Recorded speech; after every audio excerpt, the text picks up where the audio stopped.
During the building stages of certain significant projects, there have been sporadic encounters with unexplained paranormal activities leading to the relocating or redesign of some of these projects. While the Chinese government often assigns so-called experts to provide explanations on these phenomena based on scientific knowledge, their rhetoric often falls flat in the face of tangible evidence. Here we present a collection of notable incidents that have taken place in China in the past few years. Olympic venues forced to relocate due to the Beijing Goddess Temple. In 2008, the Olympic Games were held in Beijing. In preparation, the Chinese government embarked on a significant construction effort starting in 2003. Establishing new sport venues between the north, third, and fifth rings of central Beijing. Among these new structures were the iconic national stadium known as the Bird's Nest, built with 500,000 tons of steel, and the National Aquatic Center, also known as the Water Cube. Curiously, beside these modern architectural marvels stood a dilapidated ancient temple. It later became the renowned Beijing Goddess Temple. This very temple was a reason the Bird's Nest Stadium and the Water Cube were relocated several hundred meters from the original planned locations. Many were puzzled why in the construction of the Beijing Olympic Park was a single ancient temple spared when nearly all surrounding buildings were demolished. The story traces back to 2004. In the original design of the Bird's Nest, all surrounding structures were slated for demolition and replacement with modern edifices. The Goddess Temple, adjacent to the Water Cube and the east of the Bird's Nest, was also on the demolition list. According to the Beijing Chronicles magazine, on August 27, 2004, at 3 p.m., a group of workers was dispatched to the temple for its demolition. As soon as they removed the temple's gate panels, bizarre events ensued. Without warning, fierce winds began to blow and the skies darkened ominously. A black tornado rose in the distance, reaching from the ground to the clouds. It swept across the Water Cube's construction site, lifting sand, gravels, barriers, and temporary structures. It then flung these materials chaotically, damaging numerous cars and nearby buildings. Video footage from the scene showed a wind column, around 7 to 8 meters in height and 3 or 4 meters wide, swirling with debris and hovering over the Water Cube. This violent wind injured 44 workers on site, tragically resulting in 2 fatalities. Stainless steel flag poles standing tens of meters tall were snapped in half. A scaffold crashed down onto more than 10 parked cars below. One office building was tilted by the force of the wind, while the roof of another was entirely blown away. This tornado, moving from the northeast to the southwest, hovered and spun over the workers' tents for approximately 20 minutes. Subsequently, it gradually faded away in front of a partially constructed building that rose above 10 stories. Most mysteriously, while the entire Water Cube construction site was devastated by the tornado, the Beijing Goddess Temple, located at the very epicenter of the twister's path, remained completely unscathed. Everyone found the incident incredibly mysterious and felt a sense of unease. What was even more remarkable was that of the 44 injured workers on site, some who were initially pronounced dead due to halted breathing and a flat ECG reading, surprisingly recovered their heartbeat after a brief period. Following the incident, the official meteorologist described the strange tornado as a dust whirlwind. There had never been any recorded incident of such phenomena in Beijing's meteorological data. No one knew the origin of this wind. There was an underlying sentiment among some that they might have offended divine entities, and several workers, finding the whole situation too eerie, decided to resign and leave the construction site. However, the Chinese population is influenced by the persistent teachings of the Chinese Communist Party, where the political slogan, "Man conquers nature," is prominent. Belief in the gods and deities is often dismissed. The construction experts in charge of this project were not immune to this mindset. Additionally, faced with strict construction timelines, no one dared to delay the project. Therefore, under the directions of the construction team, both the temple's demolition and the Water Cube's construction continued. Yet the next day, a more bizarre discovery was reported from the Water Cube site. A massive hole was excavated, and when a few workers shone torches inside, it was filled with tightly coiled snakes, Older Beijing residents recalled that the temple back in the day had earned the nickname Snake Temple due to the innumerable snakes found both inside and outside the temple. Strangely, nearby villages lived in harmony with these serpents. Construction was halted once again, yet peculiarly that evening, both the Bird's Nest and Water Cube construction sites experienced unexplained power outages. Observers from a distance claimed that while the entire construction area was submerged in darkness, the goddess temple remained brightly lit, its radiant light piercing the night, resembling a blazing fire in the darkness. A series of these strange occurrences finally garnered the attention of the administrative department. That very night, a meeting was convened involving experts, engineers, and authoritative figures in folklore and cultural traditions. After an on-site investigation on August 29, the folklore expert directed workers to excavate a spot 15 meters in front of the temple. To everyone's surprise, they unearthed a bronze ding, an ancient large three-legged bronze cauldron for cooking or sacrificial rituals. It was a square-shaped vessel dating back to the Ming Dynasty era. The expert speculated that this ding was an ancient relic buried to suppress evil, and it should be reburied in its original place. Such objects, known as Zhenwu or talisman, were used in ancient China to counteract malevolent forces. The folklore and cultural specialist then made a recommendation: the goddess temple should not be demolished. He further explained to the construction team the significance and influence of this ancient temple. In the end, the government decided to allocate funds for the renovation of the goddess temple, and the location of the water cube was shifted 300 meters north. Consequently, the design of the bird's nest was also moved 100 meters north. During the waiting period for the government's final decision, workers noticed that every night lights shone brightly within the temple. Although people were curious, no one dared to enter the temple to find out why. It wasn't until the design changes were finalized and the official governmental documentations was issued that the temple returned to normal and no longer emitted light during the night. From that point onward, the construction went smoothly without any further incidents. Records show that the Beiding Goddess Temple, built during the Xuande era of the Ming Dynasty, has a history of nearly 600 years. It comprises 3 main halls and houses deities like Empress of Mount Tai, Heavenly Fairy Goddess, Goddess of Childbirth, and Great Emperor of Mount Tai, among others. Thus, after 2008, amid a cluster of contemporary structures, an ancient traditional temple stands out distinctly.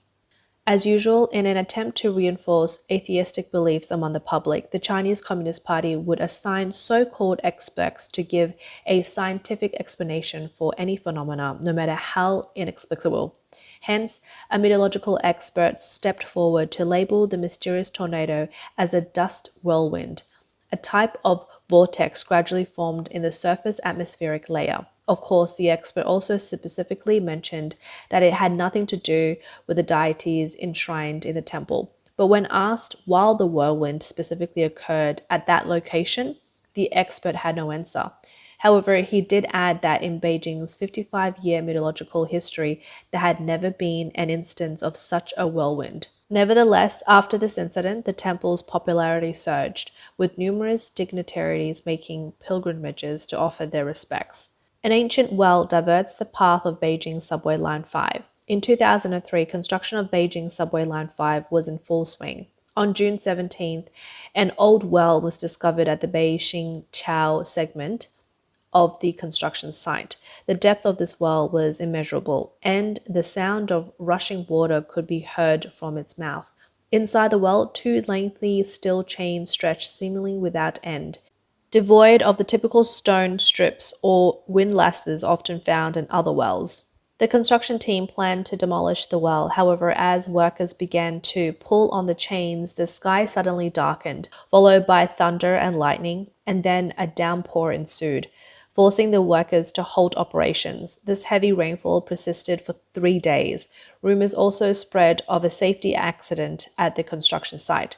Subsequently, an official news report briefly mentioned that to preserve an ancient well in Beijing-Chao, the subway line 5 would be rerouted for a certain distance. Given the Communist Party's history of eradicating China's traditional culture, including the demolition of ancient structures and destructions of relics in Beijing, one had to wonder why they choose to preserve this ancient well, even at the cost of altering an already planned subway route. According to local legends, this was no ordinary well, but a CI, a conduit between the land and the deep sea. This well was believed to house an ancient dragon and was thus dubbed the Lock Dragon Well.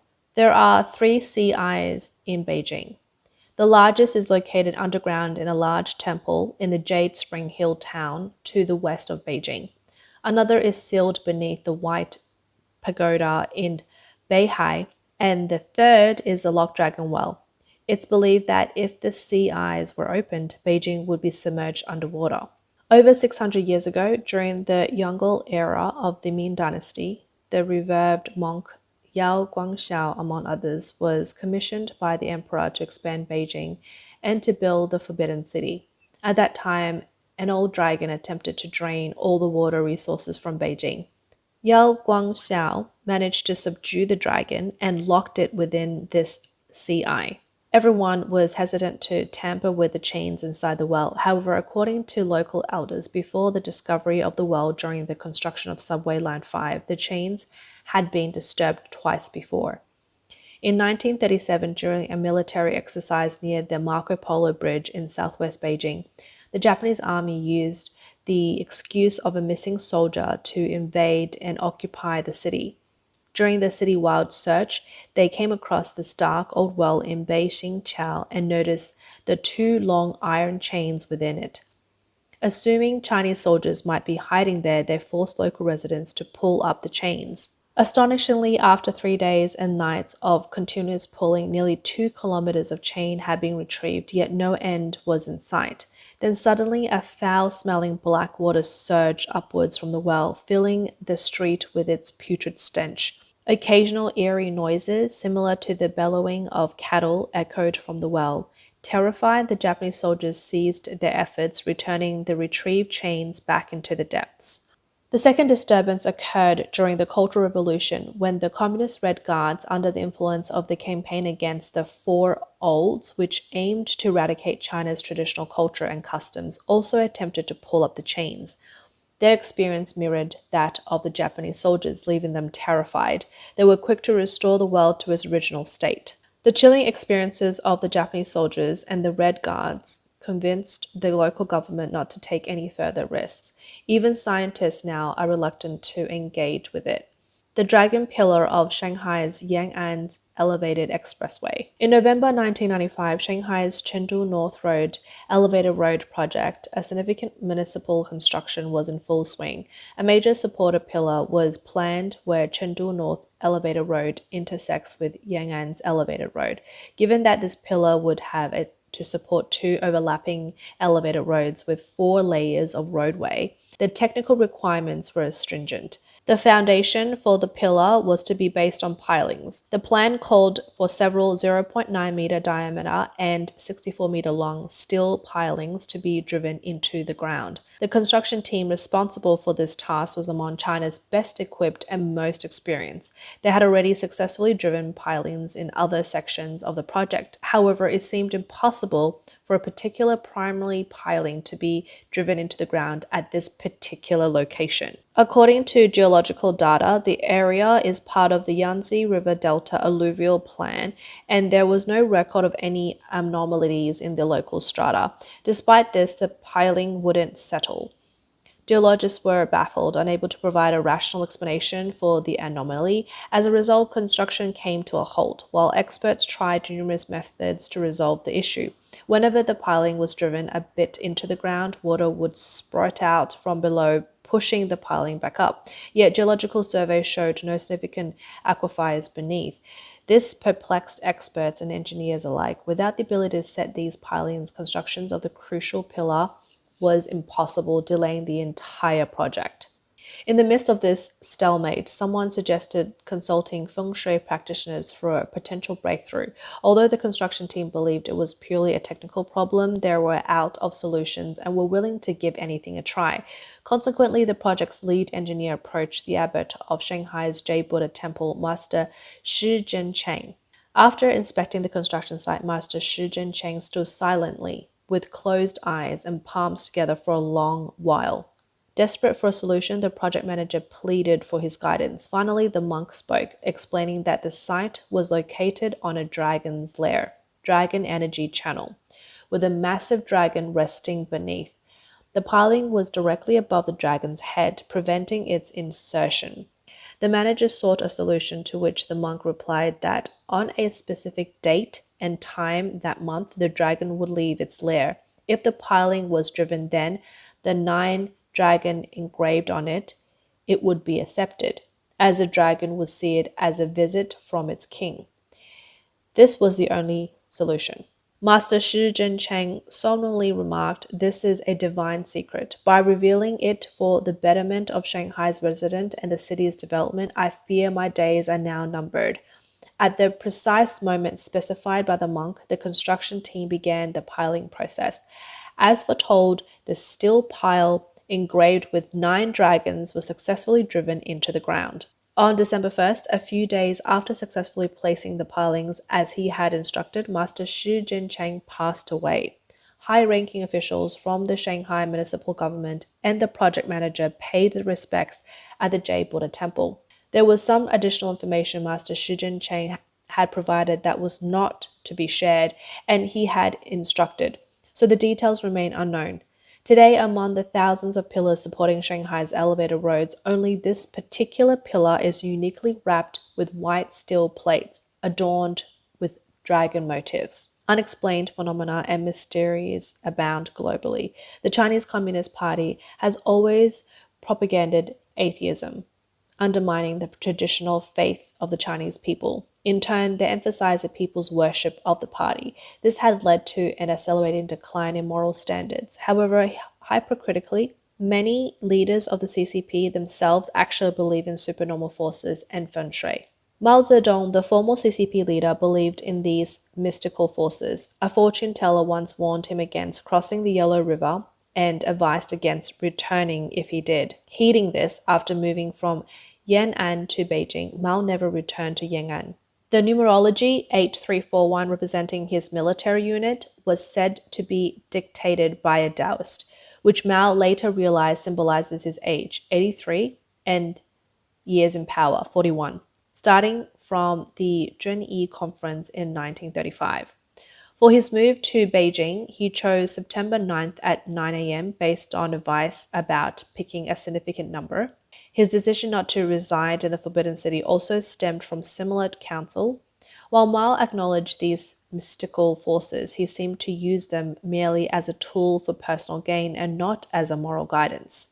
The current CCP General Secretary Xi Jinping also believes in feng shui and mystical forces. Rumors suggest the Xi family's dragon energy channel is located in the Qingling Mountains. Around 2000, many local officials and wealthy individuals began constructing luxury villas there. However, after Xi Jinping took office in 2012, rumors suggest that an expert advised him that these villas could disrupt the Xi's family's dragon energy channel. Consequently, using environmental concerns as justification from 2014 onward, the local government was ordered to demolish these villas. Xi Jinping personally instructed the removal of these unauthorized Qingling villas 6 times, even sending the Deputy Secretary of the Central Commission for Discipline Inspection to supervise. Non-compliance from Shanxi officials resulted in the investigation and removal of several, including Provincial Party Secretary Zhao Zheyong. On April 20th, 2020, Xi Jinping made a surprise visit to the Niubeiliang National Nature Reserve in the eastern Qingling Mountains. He discussed feng shui and the concept of ancestral energy channel, or qigong and cultivation. China expert Shi Chanshan interpreted Xi's actions. He said that while Xi may publicly endorse communist ideologies, he deeply believes in feng shui and qigong practices. Therefore, Xi was determined to demolish all Qingling villas, with feng shui playing a crucial role in his decision.